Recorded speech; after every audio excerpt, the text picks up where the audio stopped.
Durante una serie di ispezioni sugli operatori del trasporto pubblico non di linea che accompagnano i passeggeri in arrivo o in partenza da Venezia all'aeroporto Marco Polo, i militari della Guardia di Finanza di Tessera hanno sanzionato su 150 46 conducenti NCC, noleggio con conducente, di cui 12 che svolgevano il servizio in maniera completamente abusiva.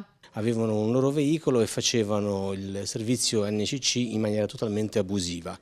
Abbiamo fatto 14 sanzioni a questi soggetti, sequestrandogli la carta di circolazione, quindi impedendogli quantomeno di utilizzare il veicolo per i prossimi 2 mesi. Se ci fosse stato un incidente con feriti, probabilmente sarebbero stati grossi guai anche dal punto di vista assicurativo, perché il trasporto sui veicoli è assicurato se sono trasporti di tipo privato, quindi questo trasporto è un tipo di trasporto professionale, non è neanche coperto dall'assicurazione.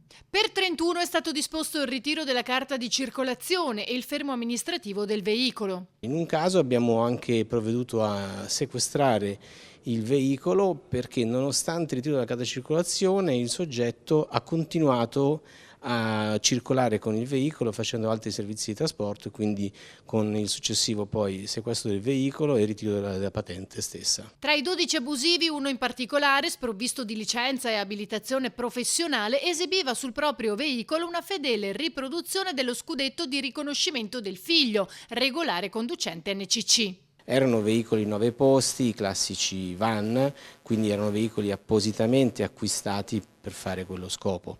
Ma come si facevano trovare? Con degli annunci, con un passaparola, questo l'avete capito?